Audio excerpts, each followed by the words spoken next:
안녕하세요. 시조튜브 독자 여러분 반갑습니다.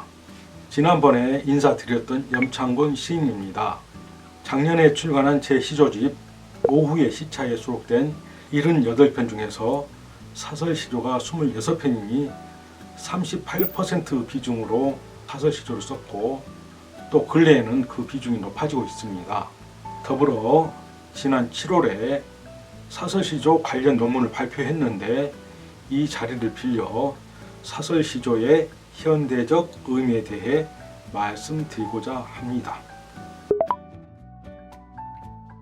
먼저 네이버 백과에 나오는 사설시조에 대한 설명을 인용하면 다음과 같습니다. 사설시조, 장시조 또는 장형시조라고도 한다. 평시조의 틀에서 2구 이상, 틀을 벗어나 각각 그 자수가 10자 이상으로 늘어난 시조이다. 엄밀히 따져서 사설시조란 음악적인 리듬에 따라 분류한 시조 형식의 하나로서 길어진 중장에서 연장법을 써서 반음정 등을 넣어 변화 있게 부른다. 이 설명에서는 평시조형을 기변형으로 두고 여기서 길이가 길어진 형태를 장시조 혹은 사설시조로 개념 규정을 하고 있습니다. 이는 고시조 연구에서 일반화된 내용입니다. 그러나 현대의 평시조 창작이 예시조와는 확연히 다르듯이 사설시조도 그와 같다고 봅니다.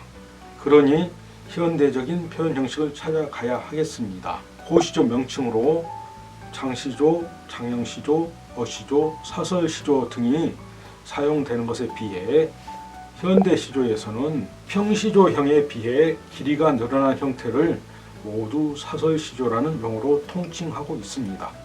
그런데 최근 연구에서는 당대의 창작보다도 전승되어 온 노랫말을 시조창의 가락에 맞게 조절하여 불렸을 가능성도 제기되고 있습니다.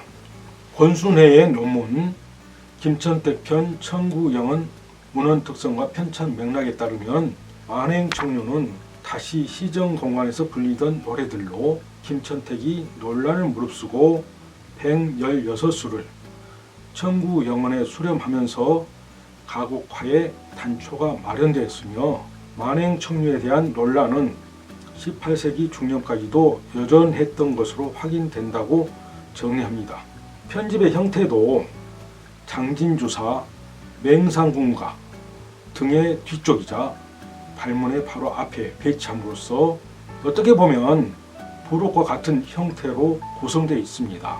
이에 대해 김천택은 노랫말이 음란하고 뜻이 하찮아서 본보기로 삼기에는 부족하나 그 유래가 오래되어서 일시에 폐기할 수 없는 까닭에 특별히 아래쪽에 적어둔다고 하였으니 새로운 창작이라기보다는 향가를 비롯하여 고려 가요의 가사가 당대의 시절 가조류의 곡조에 얹혀 불렸을 가능성도 없지 않다 하겠습니다.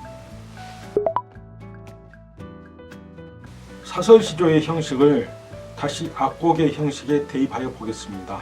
이와 관련해서는 김영훈의 논문 현행 가곡의 사설시조 가창 양상을 참조하겠습니다. 남창 우조 소용입니다.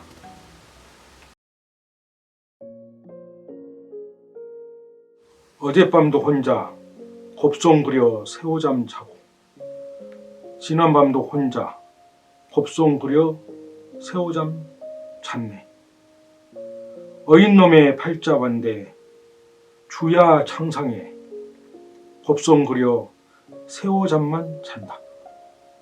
오날은 그리던 님을 만나 발을 펴바리고 찬찬 휘감아 잘까 하노라.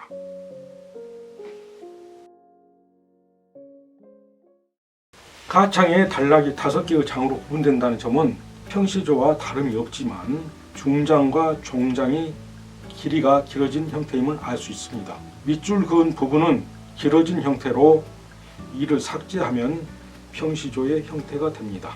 평시조에서는 1장 어젯밤도 혼자 2두 곱송 그려 새오잠 자고를 1장과 2장으로 늘려 부르고 2장의 내용을 삭제한 3장에 부르면 평시조의 형이 됩니다. 조선 후기의 가객인 안민영이 작품은 중장과 종장이 함께 길어진 애에 속합니다.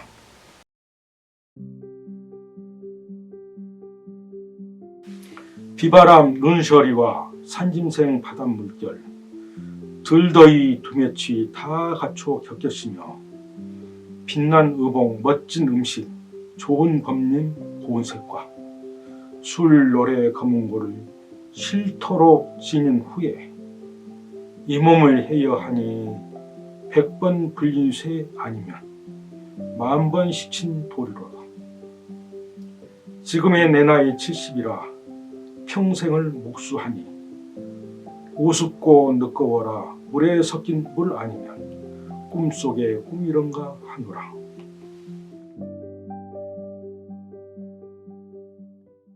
여기서 종장의 길이는 사음보행의 4배수의 일구, 즉 일각이 추가된 형태입니다. 따라서 행의 추가는 사음보의 배수 형태로 하거나 여기에 일각, 즉 일구를 추가하는 식으로 배행을 하면 되겠습니다. 심하게는 반각, 즉 일음보만 추가한 경우에도 가창이 가능하다고 합니다. 여기서 김용우는 중장이 길어진 것이 일반형이고 종장까지 길어질 수가 있으나 초장이 길어진 경우는 없다고 합니다.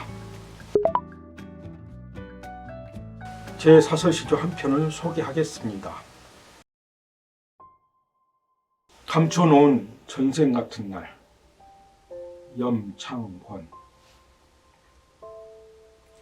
물속길을 떠돌던 퉁퉁 부은 꿈이었다. 몸이 아픈 여자가 물 밑에서 떠올랐다. 그 희미한 얼굴에 스민 통증의 문을 열고 마른 기억 들쑤시는 야적된 무덤 곁에서 손가락이 긴 여자가 안으로 수거든 혀로 더는 살리지 마.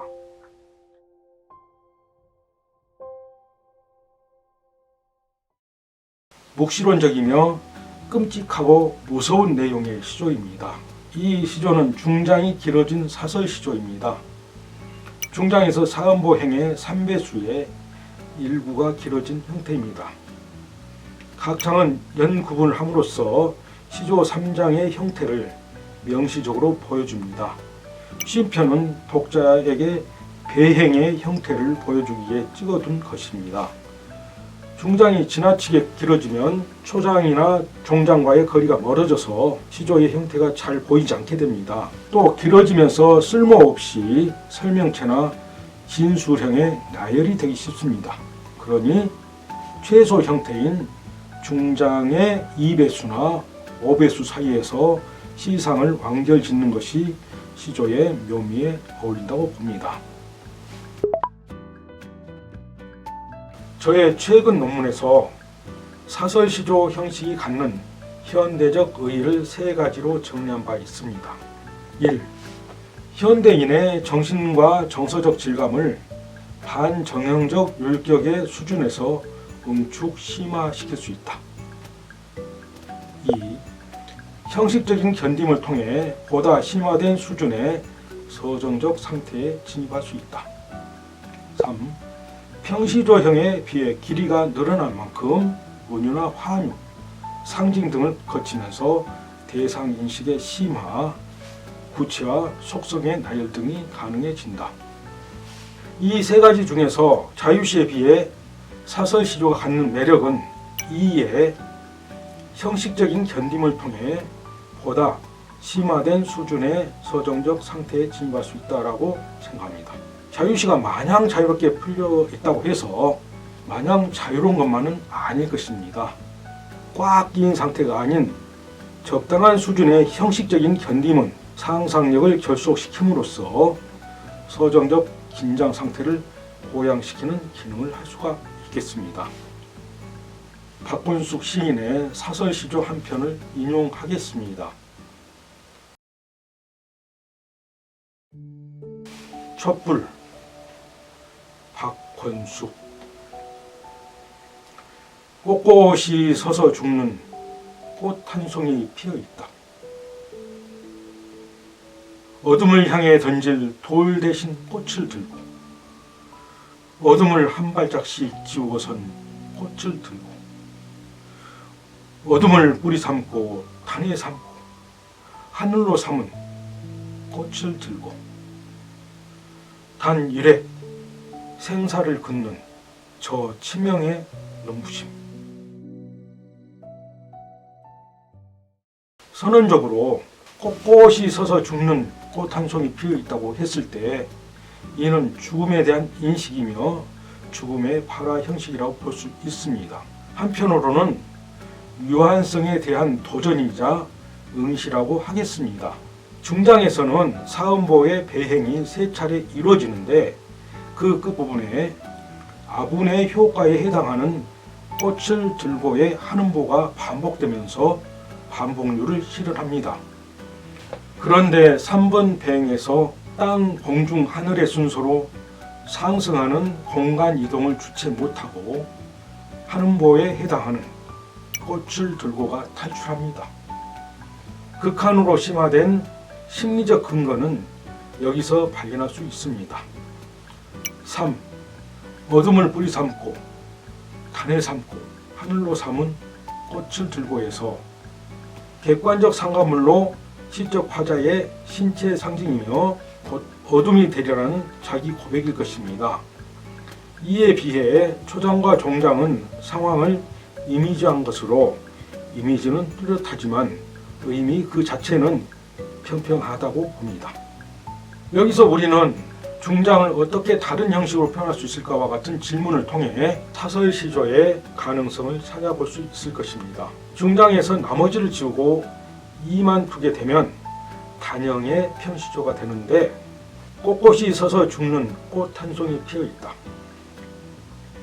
어둠을 한 발짝씩 지우고선 꽃을 들고 단 일획 생사를 긋는 저 치명의 눈부심과 같이 됩니다. 시적 화자의 위치를 나타내는 것은 중장의 한 행밖에 남지 않습니다. 이렇게 되면 시적 자아는 충분히 표출될 수 없게 됩니다.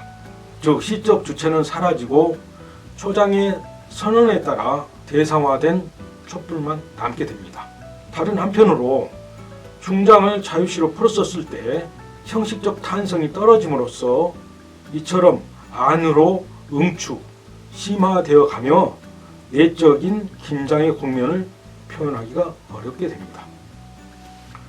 저는 현대시조의 형식을 평시조 대 사설시조, 단수시조 대 연시조, 기타 형식으로 옴니버스 시조를 들고 이들의 조합으로 봅니다. 이들의 대립상이나 조합이 가능한 상태에서 형식적 표출이 진행된다고 봅니다. 평시조이면서 단수시조나 연시조가 될 수 있습니다. 사설시조도 단수시조나 연시조가 될 수 있습니다. 또 이들을 조합한 옴니버스 시조도 가능할 것입니다. 이와 같은 다양한 형태 중에서 사설시조로 표현해야 마땅한 내용이 있을 것입니다. 그와 같이 꼭 필요한 장면에서 쓸 때 사설시조는 표현의 양식으로서 가치를 충분히 획득할 수 있다고 봅니다. 지금까지 사설시조에 대한 제 생각을 말씀드렸습니다. 불편해 하실 분도 계실지도 모르겠습니다. 제가 긴장을 좀 했습니다. 긴 시간인데 들어주셔서 감사드립니다. 다음번에는 제가 가장 어려워하는 문학 관례인 동시나 동시조에 관한 저의 견해를 말씀드리고자 합니다. 어린 시에 관심을 가지신 분이라면 기대해 주시기 바랍니다. 감사합니다.